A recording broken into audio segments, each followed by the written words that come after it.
It has been 25 years since the Asian financial crisis broke out in early July 1997.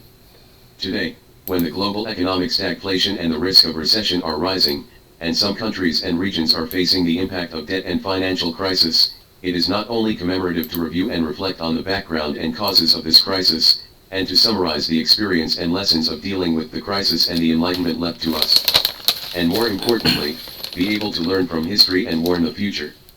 The background, causes, and effects of the Asian financial crisis. The Asian financial crisis, which began in early July 1997, started in Thailand and quickly spread to the Philippines, Indonesia, Malaysia, and Singapore. Since then, South Korea, Japan, and Hong Kong, China have all been hit and affected.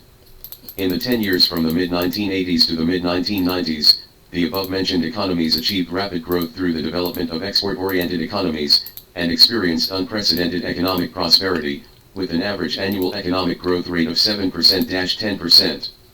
Among them, Thailand, the average annual growth rate is 9.2%, and South Korea and Malaysia are slightly higher than 9%. The emergence of the Four Tigers and Four Tigers in Asia has been called the Asian miracle by international public opinion.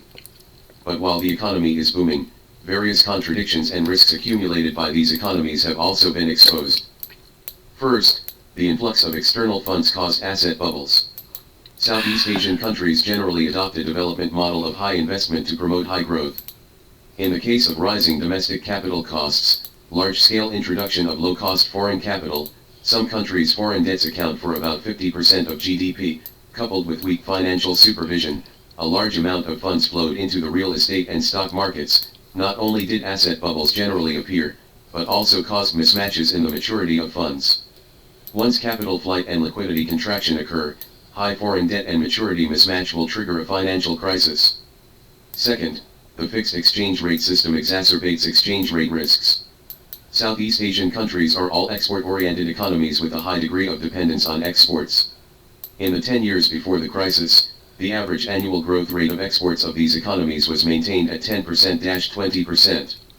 In order to stabilize exports and reduce corporate exchange rate risks, Southeast Asian countries generally adopted a fixed exchange rate system pegged to the US dollar, and the exchange rates were generally overvalued.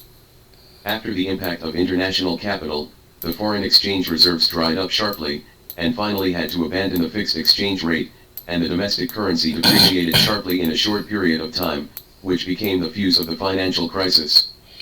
Third, opening up the capital account prematurely increases the vulnerability of the financial system. Affected by economic and financial globalization and neoliberalism, in the decade before the crisis, these economies started the process of financial liberalization one after another. Under such circumstances, the premature opening of the capital account and the extensive use of short-term capital account financing have laid hidden dangers for the financial crisis. In addition to the above-mentioned factors, external shocks are also an important factor triggering the crisis. As an international currency, the spillover effect formed after the US dollar entered the interest rate hike cycle led to a large amount of funds returning from Southeast Asia to the United States, which played a role in fueling the outbreak of the crisis. International hot money took the opportunity to speculate, forcing the currencies of these countries to depreciate sharply and profiting from it, which accelerated the outbreak of the crisis. After the crisis, when the International Monetary Fund provided relief to some countries, it required austerity policies, which led to economic contraction, excess production capacity, and a decline in the return on capital, further promoting international capital flight. After the Asian financial crisis, the economies of East Asia were hit hard. The Asian financial crisis prompted people to reflect, and American economist Paul Krugman, who questioned the Asian miracle, became the focus of attention. As early as 1994, he pointed out in his article The Myth of the Asian Miracle, published in the Diplomatic Quarterly, that it is unsustainable to rely solely on increasing investment without carrying out technological innovation and improving efficiency. It can be seen that the East Asian economies generally have a growth model of high investment and high debt, emphasizing growth rate but ignoring growth quality. This factor input-driven growth model is the deep cause of the crisis. The impact of Asian financial crisis on China and China's countermeasures. The Asian financial crisis is the first time that China has directly faced the impact of an international financial crisis since its reform and opening up. The crisis had an impact on China's exports and manufacturing industry, and caused a decline in investment, an increase in unemployment, and a slowdown in economic growth. In 1998, China's economic growth rate dropped to 7.8%, and in 1999, it dropped to 7.7%. It was not until 2003 that the economic growth rate rebounded to more than 10%. Due to the decline in corporate profits, the deterioration of balance sheets, banks have become more cautious in lending, and the growth rate of corporate investment has dropped significantly. At the same time, unemployment has increased, migrant workers have returned to their hometowns, and social consumption has weakened.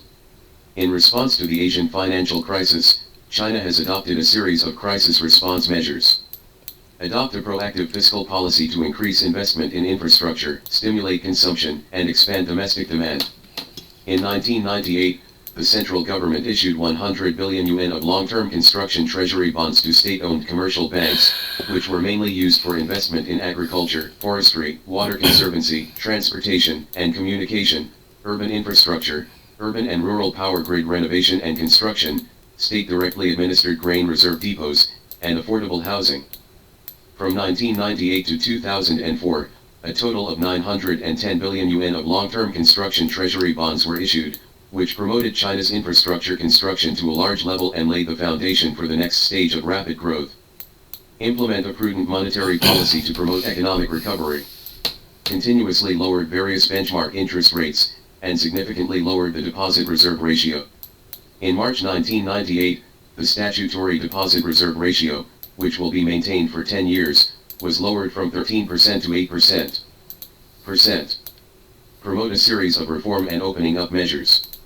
Promote the reform of state-owned enterprises, accelerate the strategic reorganization of petroleum, communications, and electric power, promote the corporate restructuring of these enterprises, and establish a modern enterprise system.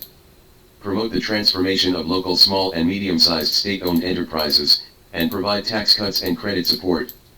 By the end of 2020, most state-owned loss-making enterprises will be out of trouble, and private small and medium-sized enterprises will grow rapidly. Promote the reform of the financial system, carry out financial restructuring of state-owned commercial banks, spin off 1.4 trillion yuan of bank non-performing assets to establish 4 asset management companies, and inject capital into state-owned commercial banks, cancel loan scale management, implement asset liability ratio management, and reform bad and doubtful debt reserve withdrawal and write-off system. Promote the reform of the housing system, promote the commercial housing system, introduce the housing mortgage system, and develop the real estate market. Accelerate the process of negotiating WTO accession, promote the reform of foreign exchange management and foreign trade system, and promote the rapid growth of foreign trade through the reform of the unification of exchange rates and the implementation of managed floating exchange rates. While effectively responding to the impact of the Asian financial crisis on mainland China, we also firmly supported Hong Kong to tide over the difficulties. At the same time, we promised the international community that the RMB would not depreciate, and provided foreign exchange support to Southeast Asian countries through various channels, which strengthened the East Asian countries to overcome the crisis. With determination and strength, we have made important contributions to stabilizing the East Asian economy and financial markets. The enlightenment from the Asian financial crisis. The Asian financial crisis has left us with many important experiences and enlightenments, which are of great significance for coping with complex changes in the international economic situation and potential crisis impacts. First, a sound financial system is an important guarantee against external shocks. Countries hit by the Asian financial crisis often have problems such as high debt ratios, maturity mismatches, and a large proportion of non-performing assets, which increases the vulnerability of the financial system. Once the local currency faces depreciation pressure and capital flight, the fragile financial system will bear the brunt. This enlightens us to persist in deepening the reform of the financial system, improve the macroprudential management framework, strengthen the supervision of financial institutions, improve the financial safety net, and enhance the ability of the financial system to resist external shocks. Second, building a flexible exchange rate regime can help buffer external shocks. The experience of the Asian financial crisis shows that the fixed exchange rate system is difficult to play the market adjustment function of the exchange rate, and may also cause excessive capital inflows and fuel economic bubbles. Building a flexible exchange rate system and providing correct signals to the market will help maintain macroeconomic and financial stability. We must persist in deepening the reform of the RMB exchange rate formation mechanism, increase the flexibility of the RMB exchange rate, and give full play to the role of exchange rate adjustment in stabilizing the macroeconomy and the balance of payments. At the same time, improve the macroprudential management of cross-border capital flows, and improve the counter-cyclical regulation of cross-border capital flows.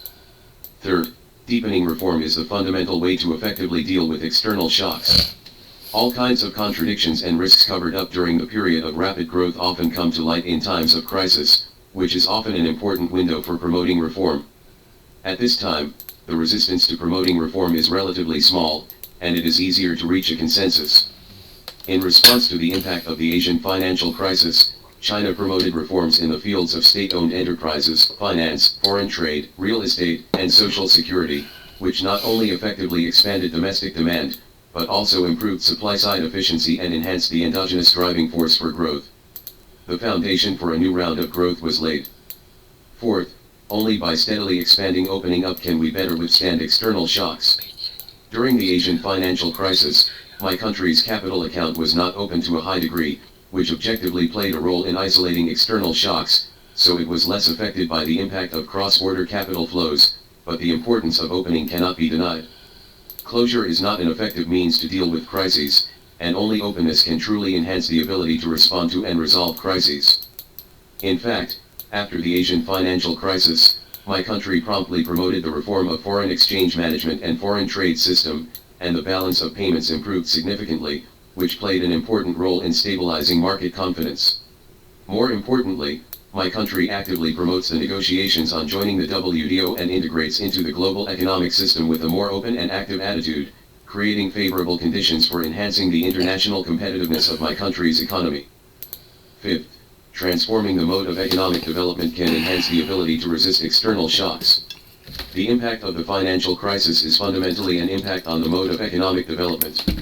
Most of the countries hit by the Asian financial crisis are factor input-driven growth economies, relying on labor resources and capital input to drive high-speed economic growth for a long time, but with weak technological innovation capabilities and low total factor productivity. Growth pattern is unsustainable. The experience of dealing with the crisis tells us that we must insist on changing the mode of economic growth and continue to promote high-quality economic development. In particular, we must strengthen our independent innovation capabilities, achieve high-level technological self-reliance, and improve total factor productivity in order to win the initiative in international competition. In order to more effectively resist external shocks,